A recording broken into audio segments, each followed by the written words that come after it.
I agree. Well, if we start seeing a huge rise in druid population, then it depends on what kind of druid. If it's mid-range druid, then I'll switch to tempo mage. I think that's decent matchup. If it's cancer druid, then I'll switch to my anti-aggro version, which does pretty well against cancer druid.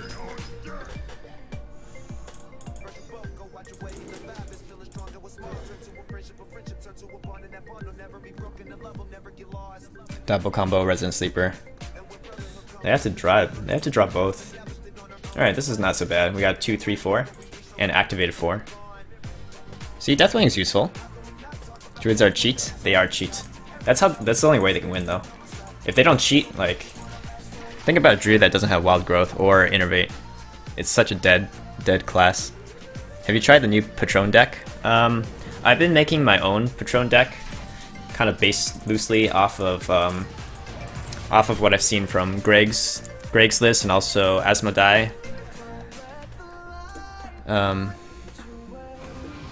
So yeah, I have been trying out, but I'm playing that on EU just because I can play more expensive decks on NA. So I'd rather play those, and then on EU where I don't have all the legendaries, I'd rather do the climb with Patron on EU.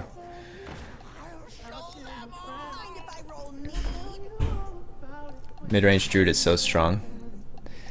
Like, when have you ever fought a deck you aim to counter rigged game confirmed? No, I mean, sometimes you get lucky. Like, this is Freeze Mage, right?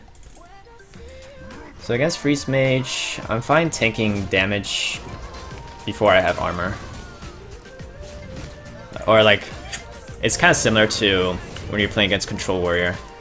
Like, before they Alex yourself, or Alex your face, your health doesn't really matter because it's going to go down to 15.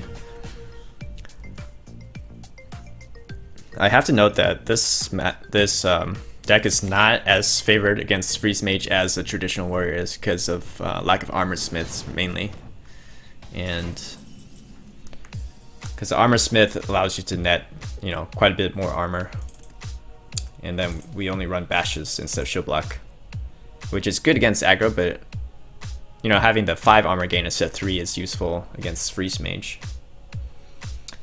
Let's see what this is. I just want to test just to make sure he's not running a 3rd secret like duplicate, because then he'll try to duplicate Emperor.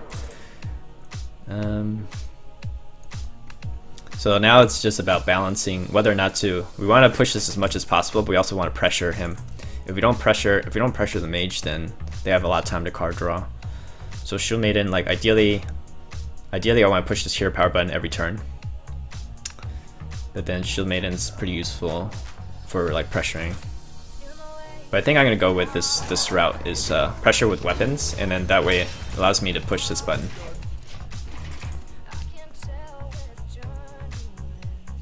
Well, actually, I think he made show viewers pretty salty when you played him earlier. So many snipe accusations. Yeah, when I tuned into his stream afterwards, people were like calling me a sniper, and then clearly I don't need to snipe to win with that deck. I didn't win because I sniped. I won because my deck was greedy.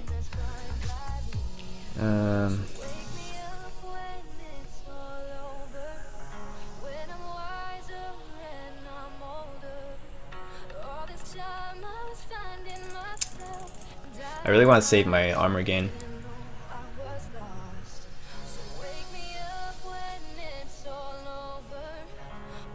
I think we use the execute here. And then I think I want to play Emperor. Emperor makes him a little bit more nervous. Like, he doesn't really want to leave the Emperor up. And I'm gonna set up the Death Spite, Death Rattle, just in case I pull an execute. Just give me more options for removal. So the reason why I didn't want to use the Shield Maiden here is because if he plays Antonidas and starts throwing Burn at face, I wanted it to not hit armor. I wanted to hit my life total, not armor.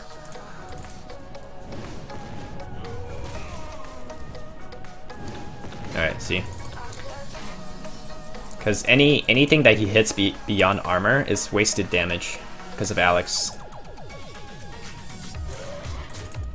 Okay, but I think I'm forced to play Shield Maiden here.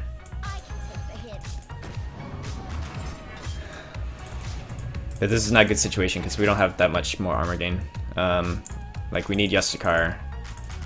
Luckily we have Bash Slam for the Antonidas, or for this.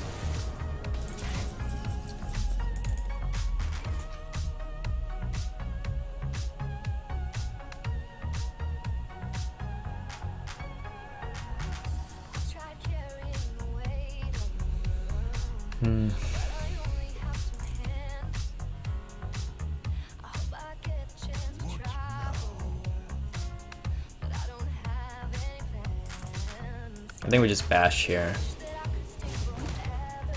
Bash and trade the Shield Maiden in. I kind of want to save the Shield Slam for Antonidas.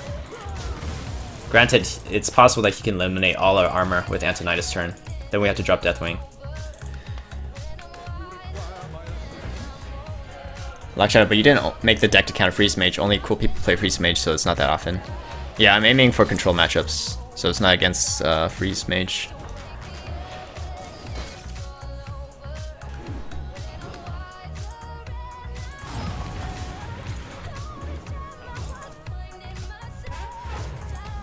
Okay, so luckily we still have enough armor left for this, and we just got Justicar. Super good.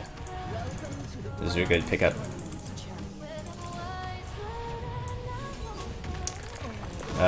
Yeah, hopefully that can allow us to stabilize. So he's got 24 damage of burn just with fireballs, and another 7 from the Frostbolt Ice Lance, and if he couples with Thalnos, like, it's kind of a race at this point. We need to be able to pop the block.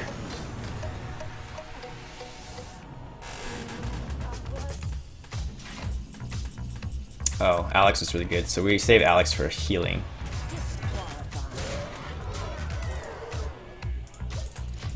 But yeah, it's possible with Thalnos that he has lethal. Although the fireballs that he got from Antonidas are not reduced in cost, so...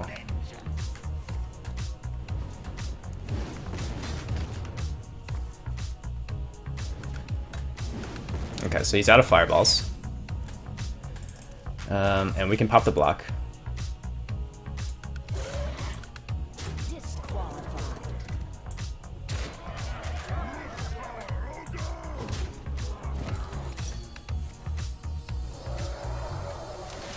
So he has a Pyroblast left. He has Pyroblast and Frostbolt Ice Lance without Thalnos. So that's 17 damage over 2 turns. So I think we're okay again, just because of Alex.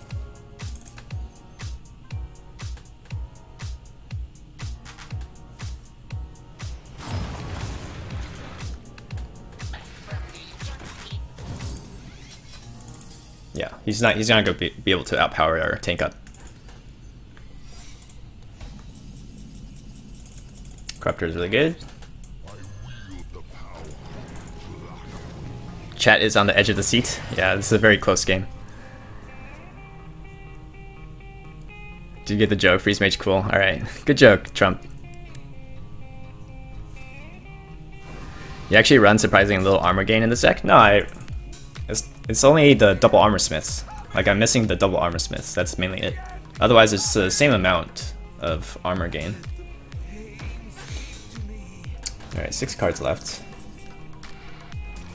I think I just let him clear the board. Do I care? Do I care about the board? Yeah, clearly not. It was a close game though. Like I said, this deck is not optimized against Freeze Mage as the standard one is because of lack of double armor smith. Just card top deck was pretty clutch. Yeah.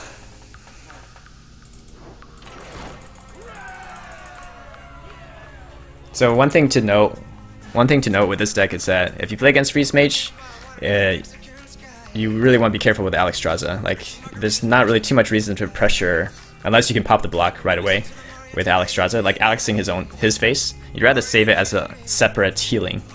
Nice game, well played, Lock. Thanks, Lord Zeolite.